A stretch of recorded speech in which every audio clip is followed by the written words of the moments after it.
মাধ্যমিক 2025 এর রেজাল্ট ইতিমধ্যে বেরিয়েছে। যে সমস্ত পরীক্ষার্থী বন্ধুরা মনে করেছো যে আমার এই সাবজেক্টে আরো কয়েকটি নাম্বার বাড়াতে পারলে খুব ভালো হয়, তোমাদের কথা মাথায় রেখে সঠিকভাবে কয়েকটি স্টেপ ফলো করলেই কিন্তু তোমরা তোমাদের নাম্বারটা বাড়াতে পারো। এছাড়াও একইভাবে যে সমস্ত মাধ্যমিক পরীক্ষার্থী বন্ধুরা পরীক্ষায় ফেল করেছো, তোমরাও কিন্তু কয়েকটি স্টেপ ফলো করলেই কিন্তু পরীক্ষায় পাস করে যাবে। তার জন্য কি করতে হবে সমস্ত আলোচনা আজকের এই ভিডিওতে করেছি। এর জন্য প্রথমেই স্কুলে একটা অ্যাপ্লিকেশন ফর্ম লিখে জমা দিতে হবে। তো অ্যাপ্লিকেশন ফর্মটা কিভাবে লিখবে, ভিতরে কি জিনিস লিখবে না লিখবে, সম্পূর্ণ খুঁটিনাটি তথ্য আজকের এই ভিডিওতে আমি শেয়ার করেছি। ঠিক একইভাবে কিন্তু রিভিউ ও স্ক্রুটিনি সম্পর্কে তোমাদের সঠিক তথ্য দেওয়ার চেষ্টা করেছি। কাজেই ভিডিওটি শুরু থেকে শেষ অবধি দেখো। চ্যানেলে নতুন হয়ে থাকলে চ্যানেলটিকে অবশ্যই সাবস্ক্রাইব করে পাশের বেল আইকনে ক্লিক করো এবং বন্ধুদের মধ্যে প্রচুর শেয়ার করো। প্রথমে আগে জেনে নিই পিপিএস ও পিপিআর কি। পিপিএস হলো পোস্ট পাবলিকেশন স্ক্রুটিনি আর পিপিআর হলো পোস্ট পাবলিকেশন রিভিউ। এবার প্রশ্ন হচ্ছে কারা স্ক্রুটিনি করবে, কারা রিভিউ করবে, সব ধাপে ধাপে আমি বলবো। এবার আসি এই পিপিআর অথবা পিপিএস এর জন্য আমি কোথায় আবেদন করব। পিপিআর অথবা পিপিএস এর জন্য কিন্তু অনলাইনে আবেদন করতে হবে। তার জন্য এই ওয়েবসাইটে যেতে হবে www.wbbsedata.com। তো এই ওয়েবসাইটে কি আমরা নিজেরা অর্থাৎ যারা ছাত্রছাত্রী রয়েছি তারা কি নিজে থেকেই করব? না, এক্ষেত্রে ছাত্রছাত্রীদের কিন্তু এই ওয়েবসাইটে কিচ্ছু করতে হবে না। তাহলে কারা করে দিবে? সম্পূর্ণ প্রসেস স্কুলে করে দিবে। এর জন্য তোমাদের একটা মেয়াদ দেওয়া রয়েছে যে এই টাইমের মধ্যে তোমরা কিন্তু এই পিপিএস অথবা পিপিআর এর জন্য আবেদন করতে পারো। তো টাইমটা হচ্ছে 2 মে বিকাল 4টা থেকে 17 মে বিকাল 5টা অবধি, যেটা অলরেডি ওয়েবসাইটটা তোমাদের জন্য খুলে দেওয়া হয়েছে গত 2 তারিখে। তো বিকাল 5টা যদি পার হয়ে যায় 17 তারিখে 17 মে যদি বিকাল 5টা পার হয়ে যায় তবে তোমাদের জন্য কিন্তু আর আবেদন নেওয়া যাবে না। তাই তোমরা যারা পিপিআর বা পিপিএস করতে চাও তোমরা কিন্তু এই 17 তারিখের মধ্যে অবশ্যই আবেদন করে নিবে। এখন প্রশ্ন হচ্ছে কারা পিপিআর অথবা পিপিএস এর যোগ্য। যে সমস্ত পাস করা ক্যান্ডিডেটেরা যারা নাম্বার নিয়ে সন্তুষ্ট নও তারা পিপিএস অর্থাৎ স্ক্রুটিনির জন্য আবেদন করতে পারো। এর জন্য সাবজেক্ট প্রতি তোমাদের কিন্তু 80 টাকা করে চার্জ দিতে হবে।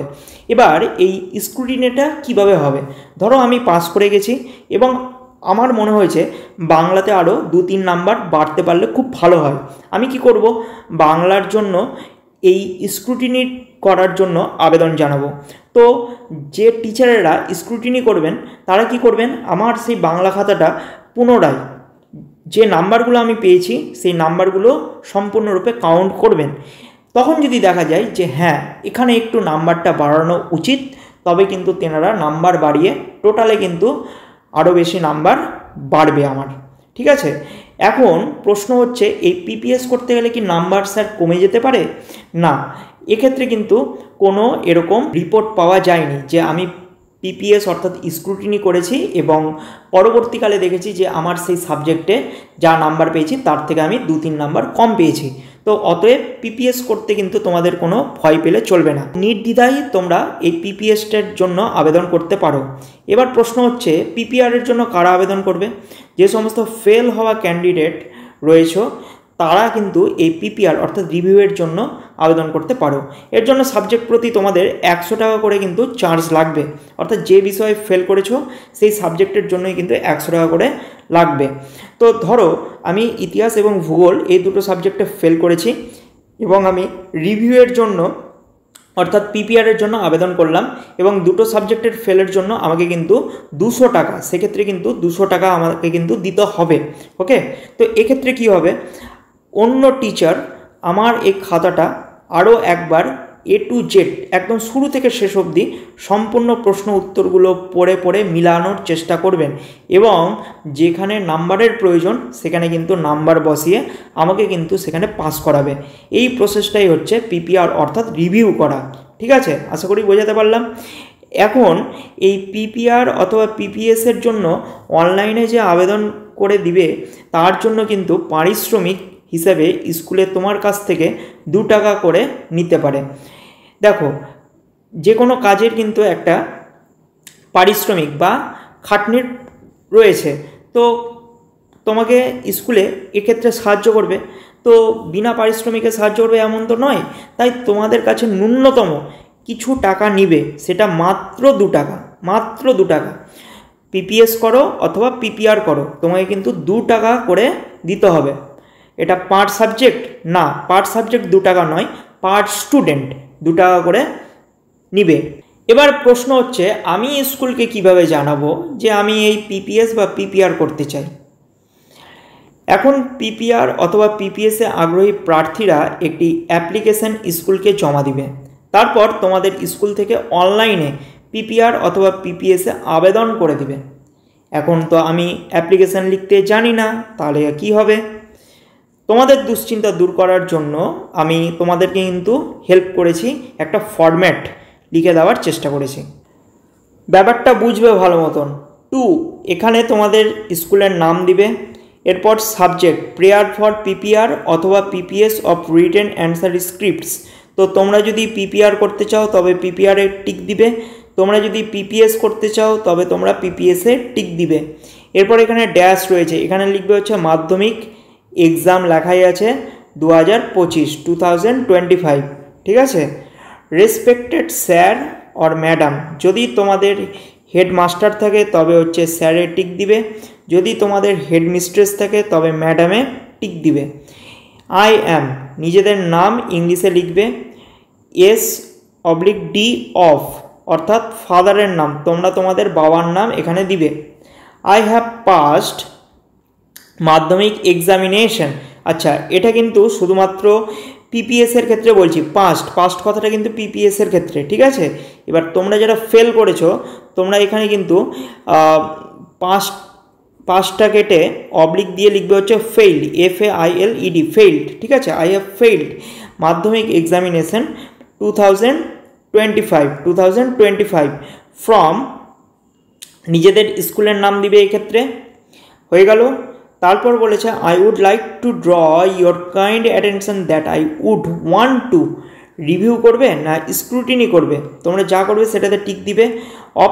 Of my written answer scripts of মাধ্যমিক 2025 এক্সাম অ্যাজ পার মেমো নং, মেমো নংটা কী দিবে, মেমো নাম্বার কী দিবে, লিখবে হচ্ছে DS ব্র্যাকেটের মধ্যে C স্ল্যাশ দিবে 060 স্ল্যাশ দিবে 25 দিবে। ডেটেড, তো মেমোর ডেটটা দিবে হচ্ছে তোমরা 2 তারিখ, মানে হচ্ছে মে মাসের 2 তারিখের ডেটটা দিবে এক্ষেত্রে। I mentioned all the required information below in my application. Name the candidate, এখানে নিজেদের নাম দিবে।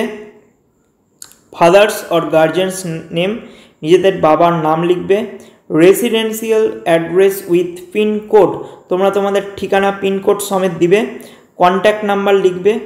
এবার তোমরা তোমাদের যে অ্যাডমিট কার্ডের roll number and registration number রয়েছে সেটা লিখবে, ঠিক আছে। রোল নাম্বার এখানে লিখবে, রেজিস্ট্রেশন নাম্বার লিখবে। আচ্ছা, এক্সাম ইয়ার 2025 হবে। Name of subjects for PPR or PPS, তো পিপিআর যদি করতে চাও তবে হচ্ছে পিপিআরে টিক দিবে, অথবা পিপিএস যদি করতে চাও তবে পিপিএসে টিক দিবে। এবার এখানে সাবজেক্টের নাম লিখবে, যদি বাংলাতে করতে চাও তাহলে বাংলা লিখবে, ইংরেজিতে করতে চাও ইংরেজি লিখবে ইত্যাদি। তো ডেট, যেদিন এই অ্যাপ্লিকেশানটা জমা দিবে সেদিন হচ্ছে ডেট দিবে।